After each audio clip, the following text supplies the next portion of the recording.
प्रतीत हो रहा है कि एक छोटा हिंदुस्तान यहाँ पर बैठा है।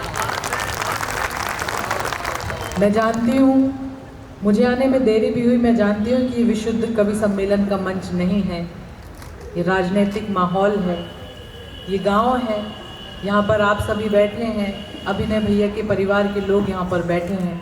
पर एक बात कहना चाहती हूँ, मैं शायरी करती हूँ, कविता करती हूँ, विशुद्ध कवि सम्मेलन और मुशायरे में मेरी उपस्थिति होती है। पर मेरा ये मानना है कि यदि भाई को युद्ध लड़े तो बहन को अपने घर में नहीं बैठना चाहिए। आए क्या बात पर है दीदी, क्या बात है, वाह। और मैं अभिनय भैया के लिए 4 पंक्तियां कहती हूँ कि वो कड़ी धूप में छाँव की तरह होता है।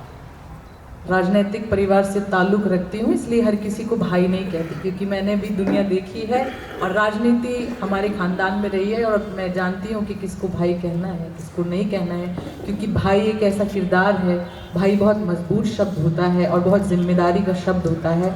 मैं अभिनय भैया को भाई कहती हूँ और उनके लिए 4 पंक्तियाँ कहती हूँ कि वो कड़ी धूप में छाँव की तरह होता है और किसी दौड़ में ठाव की तरह होता है। भाई को हमेशा बाजू कहा गया, भाई हिम्मत होता है, आपकी ताकत होता है। भाई और क्या हो सकता है, ये आपके भी भाई हैं। यहाँ पर जितने लोग बैठे हैं सब प्यार से उनको भाई भैया कहते हैं। तो वो कड़ी धूप में छाँव की तरह होता है और किसी दौड़ में ठाव की तरह होता है। वो ना हो तो हमारे चलने में दुश्वारियाँ हों, भाई भी दूसरे पाँव की तरह होता है। क्या बात है दीदी, क्या बात है। बहुत धन्यवाद, आप बहुत अच्छा सुन रहे हैं। 1-2 बात और कहना चाहती हूँ। यहाँ पर हर धर्म, हर जाति विशेष के लोग, सब लोग यहाँ पर बैठे हैं। बहुत अच्छा लग रहा है देखकर, क्योंकि अमूमन ऐसा देखने नहीं मिलता है। ज़्यादातर लोग एक दूसरे को तोड़ने की बात करते हैं, पर हम कलाकार देश के कोने कोने में जाते हैं और वहाँ हम लोगों की करीबी को बहुत करीब से देख कर आते हैं। मैं राजनीतिक परिवार से भी ताल्लुक़ रखती हूँ और मेरे पिता एक किसान हैं। मैंने अपने पिता से पूछा कि आपका पसंदीदा रंग कौन सा है। उन्होंने एक जवाब दिया। आजकल रंगों को लेकर भी बहुत लड़ाई चल रही है। मैंने पिताजी से पूछा कि आपका पसंदीदा रंग कौन सा है। उन्होंने कहा कि बारिश के बाद जो रंग मेरे खेतों में आ जाता है वो मेरा पसंदीदा रंग है। क्या बात है दीदी, क्या बात है, वाह वाह वाह। हम अपने आप को बहुत मॉडर्नाइज्ड मानते हैं।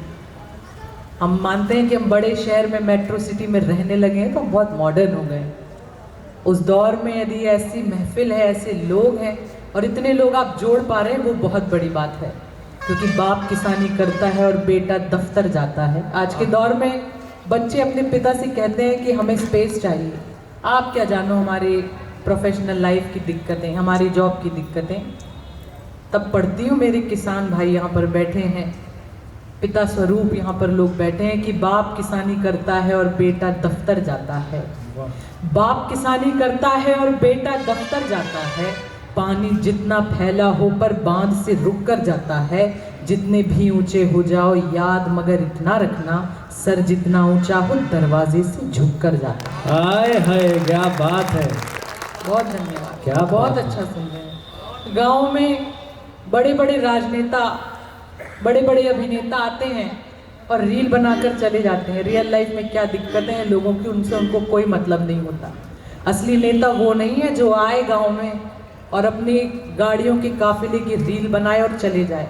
असली नेता वो है जो एक झुग्गी झोपड़ी में भी जाए और उसकी झोपड़ी में यदि एक कुर्सी है और लोग उसको दे रहे हैं कुर्सी बैठने के लिए, तो वो कुर्सी ठुकरा दे और वो ज़मीन में आपके साथ बैठे। वो ज़मीनी नेता, वो असली नेता होता है। क्या बात है। मोहित भाई, मोहित शौर्य अरावली की बात कर रहे थे। मैं भी 4 पंक्तियां कहना चाहती हूँ। स्वागत दीदी, स्वागत। और इसको बहुत राजनीतिक विषयों से जोड़ा गया, बहुत पॉलिटिक्स हो रही है इस मामले में भी। मतलब प्राकृतिक चीज़ों में भी पॉलिटिक्स अगर आ जाए तो समझिए कि किस दिशा में जा रहे हैं हम। मैं कहती हूँ कि अपने मन को दर्पण करना होता है। किसी भी मुद्दे पर हम सबको एकत्रित होकर आवाज़ उठानी पड़ती है, तब हमारी आवाज़ दिल्ली तक पहुँचती है। अपने मन को दर्पण करना होता है, क्षय हो तो संरक्षण करना होता है। धरती से बस ग्रहण नहीं करना होता, धरती को कुछ अर्पण करना होता है। हाय हाय, क्या बात है, बहुत धन्यवाद। क्या बात है दीदी, क्या बात है, वाह। बहुत धन्यवाद, आप बहुत अच्छे से सुन रहे हैं। लेकिन हम लोग जिस चीज़ के लिए आए हैं, और इसको हम काम नहीं, इसको हम अपनी जिम्मेदारी समझते हैं अभिनय भैया यहाँ पर बैठे हैं, आप सभी उनकी मोहब्बत में यहाँ पर, मैं यही कहूँगी कि आप उनकी मोहब्बत में बैठे हैं, वरना लोगों को पैसे दे दे के बुलाया जाता है और लोग आते नहीं, पैसे ले लेते हैं आते नहीं, पर आप उनकी मोहब्बत में यहाँ बैठे हैं।